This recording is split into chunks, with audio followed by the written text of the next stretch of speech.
Vu d'en haut, le palais du Midi semble indétrônable au milieu du chantier du métro qui l'entoure.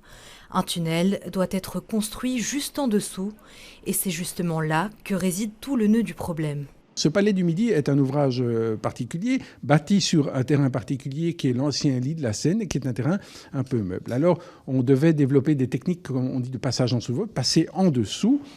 Mais le plan de base est vite abandonné, impossible pour l'entreprise en charge des travaux de garantir une stabilité suffisante. Une autre solution est alors proposée avec des piliers plus larges et plus profonds. Coût total des travaux, 170 millions d'euros et un délai de 8 ans.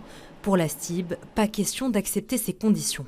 Deux possibilités. Soit vous faites ce qu'on vous demande de faire, soit on étudie une autre option, qui est l'option de démonter la toiture du Palais du Midi, de passer à travers le Palais du Midi pour y mettre des grues et d'utiliser la même technique que celle qu'on a utilisée sur les 800 mètres qui vont du Palais du Midi vers la gare du Midi. Des négociations qui stagnent et ce sont les commerçants qui en subissent les conséquences.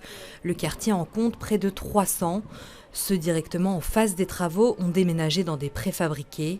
Ils sont 7 au total. Halal est l'un d'entre eux. Depuis 8h30 jusqu'à 13h46, on a fait 143 euros. 143 euros, c'est 3 fois moins que ce que gagnait ce commerçant avant le début des travaux. C'est catastrophe. Pour nous, c'est catastrophe. Depuis le début des travaux-là, vraiment, on vit un cauchemar qui n'a pas de limite. Une situation qui fait écho à celle de nombreux commerçants du quartier et qui risque de s'aggraver si les travaux se concentrent directement sur le toit du Palais du Midi. Le Palais du Midi, c'est à peu près 70 commerces. Donc il y a 7 qui ont déménagé et les autres, ils ne peuvent plus travailler. Si les travaux durent 8 ans, c'est 8 ans de labeur. Il n'y aura plus un chat qui va circuler dans le quartier. En plus des commerces, le Palais du Midi accueille également une salle de sport. C'est donc toute une vie de quartier qui risque d'être perturbée. Les entreprises en charge des travaux ont jusqu'au 8 mars pour trouver une solution.